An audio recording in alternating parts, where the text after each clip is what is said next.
This week on Erotic Awakening, slaves with too much power and valueless callers. Welcome to Erotic Awakening, an exploration of all things erotic. If you are offended by adult topics or prohibited by law, we recommend you stop listening right now. This week, Patreon supporters receive bonus content, including a 100% discount on the Mindfulness in Service Workshop.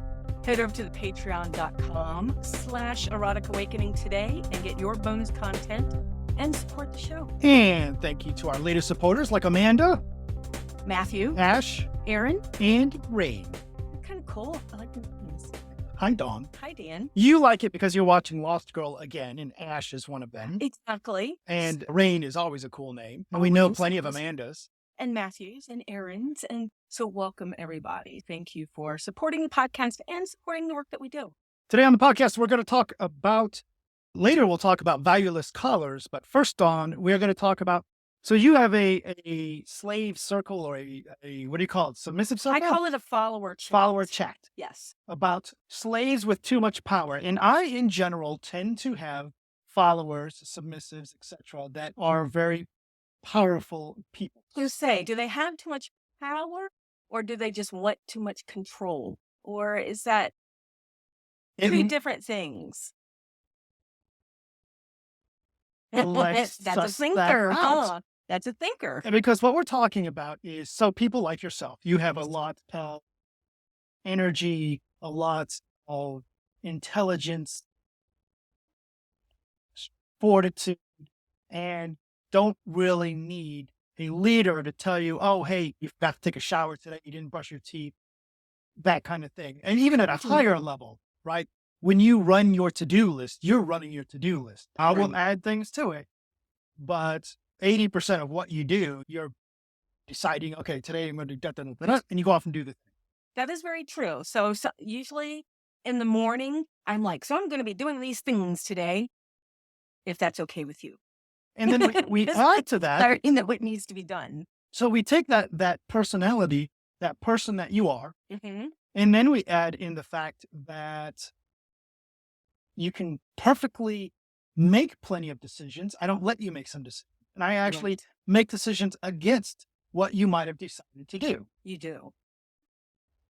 So how do you, as a follower, get to a place when you're already a competent human being of releasing some of that power, releasing that desire to be in control, and letting that leader be the leader? And I want to make sure that you don't throw it back on, oh, you got to have a good leader. What is the internal work that you and followers have to do to let go of that need to be in control, or even that desire to be in charge when you're pretty confident that you actually could make the best decision? Well, that's kind of tricky, right? So let's see if I can let my brain kind of ramble here. So one of the things that I have figured out that is important for me is the whole idea of not being in charge, because I don't always make the best decision. I tend to make decisions, not all the time. Sometimes it's based on research. Sometimes it's based on truly believing a thing, but sometimes it's also based on fear. And I know for me, I like to follow someone that doesn't always make decisions based on fear, Okay. which means they have another way of looking at it. So sometimes I may even have to ask you, okay, so why are you having me do that? Because I can't see past the past experience, the past baggage, the whatever. But I have found, I have just found in my life tends to run better if I can surrender to something or someone else. And sometimes it's both. So, because I also surrender in my spiritual path. Right. Okay. And I don't know if that's related or not, but what part of the journey for you, at what point, 20 years ago, when you and I first got together, I clearly recall telling you to, and this is just a naughty one, take off your shirt and walk into this room where 5 other people were sitting there. Right. You ended up doing that, if I remember correctly. The shirt one? No, I don't remember on that one. But in that instance, the idea of giving up that control, giving up your power is hot. But beyond that, it was very challenging. So is it just Yes. because it's hot that you got beyond that? What is the key So, this comes from, I recently saw this posted on, and that's what brought it to my mind was, what do you tell those followers that are having those struggles and giving up maybe they've been single for a number of years. Maybe they've been in a situation like yours where you were not single, but you were head of household. I was head of household, so I had to make the decisions or we would have lived on the street. Yep. Right. So I had to make the decision. So what is one thing you would recommend that a follower needs to do to be able to let go of clinging to that power? So this is what's hot for me, I guess. The thing that they need to do is to let go of the control, to let go of the power and trust in another individual. So that's my major thing. I don't trust a lot of people, and I needed to be able to trust someone else to make it further on my path as a human being in general. And that trust allows me to follow. So there's a lot of trust. There's a lot of faith. And like I said, and that just helps my whole growth. I completely agree that trust is key. And you're still, okay. So and you're still what going to I'm ask get me. to? No, I'm not. How do you learn? How did you get to trust? What is it that what is it? And we're not going to say you trusting me. Right. But in general, how do you convince a follower it's okay to trust their leader? Wow. Because there's a spot before trust. Trust is to me, faith is automatic. Trust is a learned have to do thing. See, I don't agree that faith is automatic. Faith is automatic after you've established trust. After you've established trust. That's what I should have said. So, but trust is literally having to self-talk with yourself. This is what I want to do. I feel like this path is valuable for me. We literally sat down, you and me, and you said, I need to be responsible for a human being because I've never done that before. That is part of my growth. And I said, ooh, I need to trust another human being. That is the only way I'm going to grow. So it's literally self-talk. It is Dan makes a decision. Dawn thinks her decision is better. Oh, wait a minute. I agreed to follow. I'm going to follow. And over time, experience tells me that you make good decisions. You have my and our best interest at heart. You don't do things just to flaunt your ego, bar your little flexes. You do have those, but you're not going to do that on huge decisions, right? You take the time, and this is very personal. So I don't know what to tell other people except to trust that if this is the relationship you're supposed to be in, it's going to work out and your partner has your best interest in heart.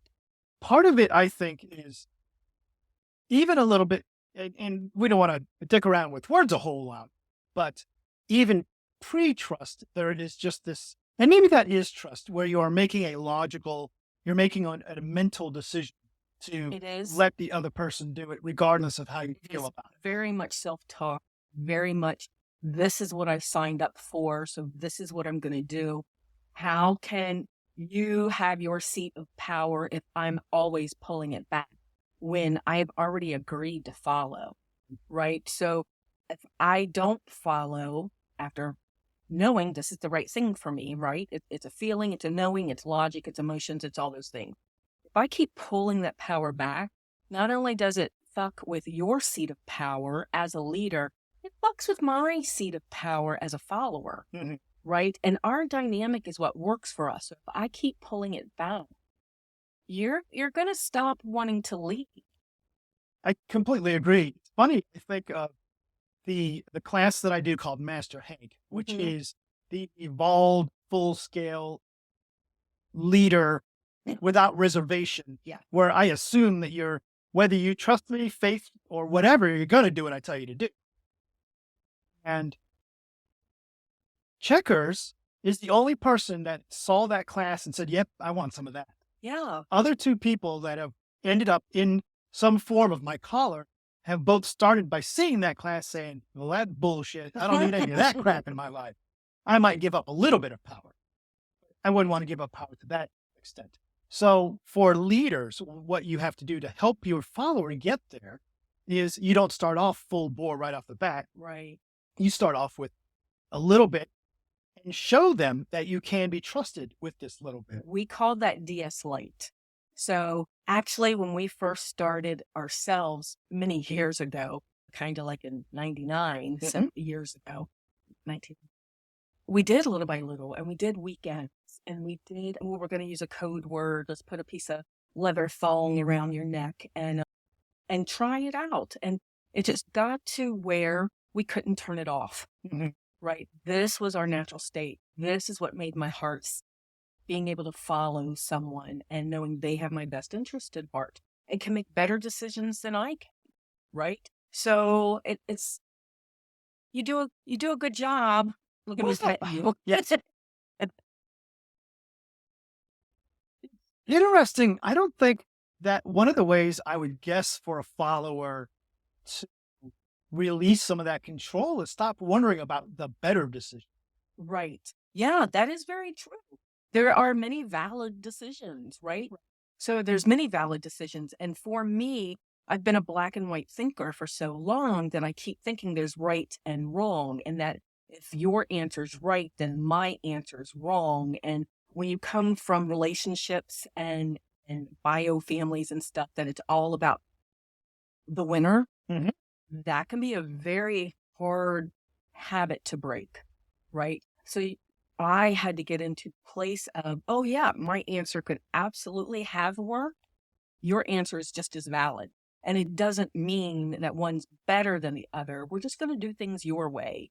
And over time and with experience, I've realized, and this was only a couple of years in, right? It's not like this is something new, but what I realized was that even if you make a mistake, because you're human, and that's what humans do, you'll apologize if it's needed and fix the situation, and we move on. So you literally have the best interest of us and all of this. You have the best interest at heart, even if it benefits you. Right. Absolutely. No, I totally agree with that. And sometimes, like you mentioned earlier, the flex, because it's, but the reality is, if you as a leader do make a mistake, you have to be willing to course correct and own that course correction. That's how you're going to help a follower develop that trust. Right. So it is an ongoing thing. I don't think, one of the reasons I had a lot of trust in you is because we already knew each other as friends. Right. Right. I saw you do the work because you wanted to become a better person. And I watched you do the work. And then I wanted to do the work to become a better person. And that's just the language I'm using right now. That's just our environment. Right. It doesn't mean it's yours. And I don't know that as a follower, like if you and I broke up and I found another leader, I don't know that I'll just be able to jump right into it. A new person is going to have to prove that they're trustworthy as well.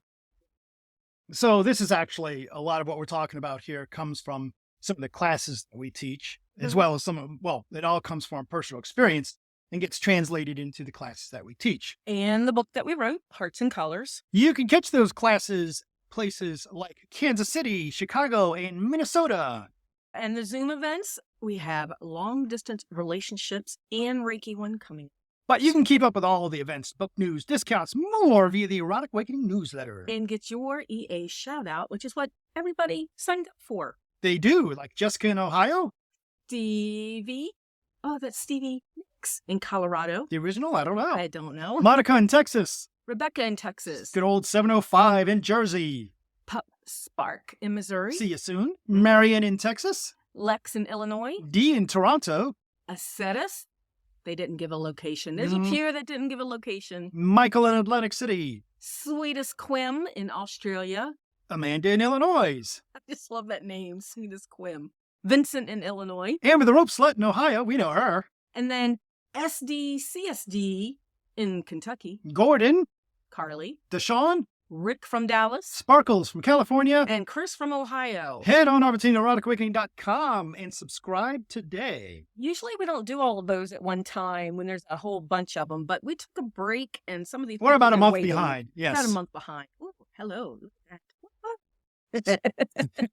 As someone actually, I believe it was Pup Spark, wrote recently that they have been listening to the backlog of episodes. They've listened to all of our episodes about collars, and they had a question. Okay. How do you explain to somebody the significance of a collar? Maybe they're used to from the pup community where a collar's a really different thing. Oh, well, that would make sense. How collars and pups and how that's slightly different than like in a power exchange relationship. So how do I explain? Basically, my explanation is that for some of us, it's like a wedding ring. We did the collaring before we got married. We didn't even think we were going to get married. So the collaring was all about this huge commitment. We took a year and a half to do the DS Lite to see if it was going to work for us, and then to build the contract and to talk and talk and talk and talk. So when we did the collaring, I mean, hell, there was a huge ritual around. We had one of our friends officiate. I mean, it was a whole thing, just like it was a wedding. Fair. So True. so for me and others that I know, that's the importance of it, is it shows commitment to this full-time relationship. See, and I like that description a lot better. And that's how I would explain to people. First off, I would say it means different things to different people, so that's fine. Right. The other thing I would say for us, it is a symbol of commitment. It is a commitment to this path of power exchange. It is a commitment between the two or potentially more people. Right. And it needs to last for at least for a significant amount of time. Now, how much time depends on the situation, and there are some various factors. Right. You and I have been together for 20 years. I've had people in my collar for 4 years. I've had people, what was it? 24 years. Other people currently in a power exchange relationship with me for less time without any actual, it's going to go 2 years or 4 years, anything like that. But it is a commitment. It is a commitment. You stick with it for a while and you are building something. Right. That's all I would do is.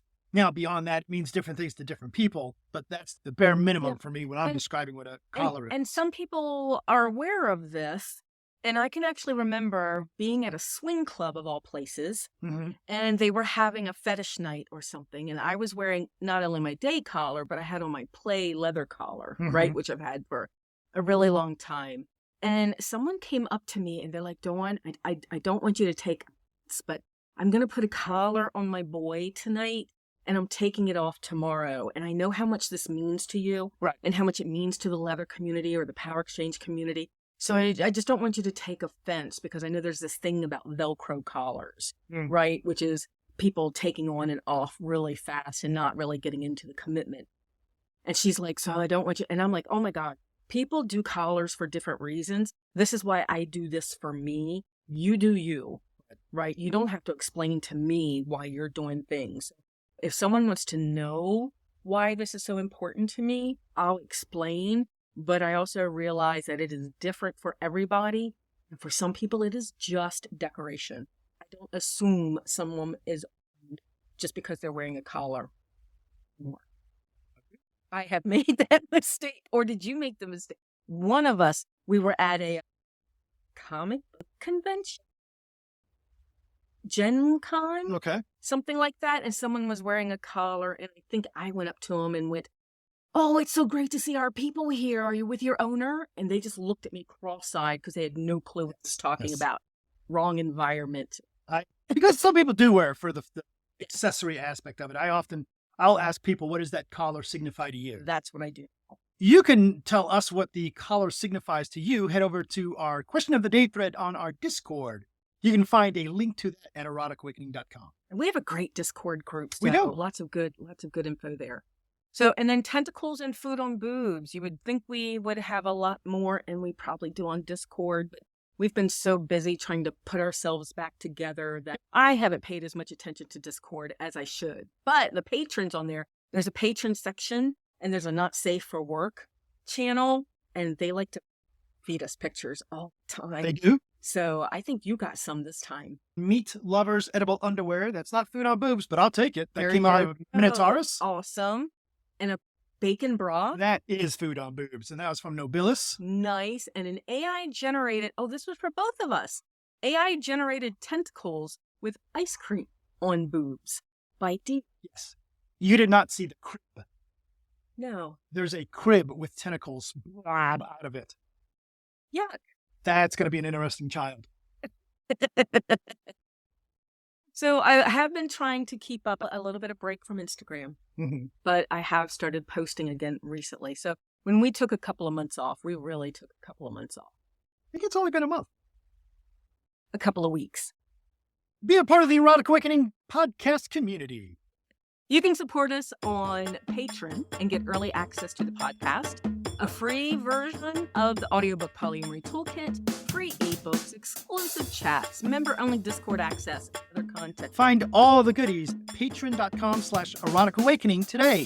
So, and then help others find us. Take a moment to support the podcast. Rate us on Apple Podcast, Google Play, Stitcher's not a thing anymore, Nope. Spotify, or wherever you listen. Or just tell your friends. Awesome. Feel free to reach out to us. We love interacting with you. We do. Contact us with questions, podcast comments, or just You can find us on FetLife as Dan and Dawn. We are Erotic Awakening on Instagram. Or just email us at dananddawn@eroticawakening.com. Bye, Dawn. Bye, Dan.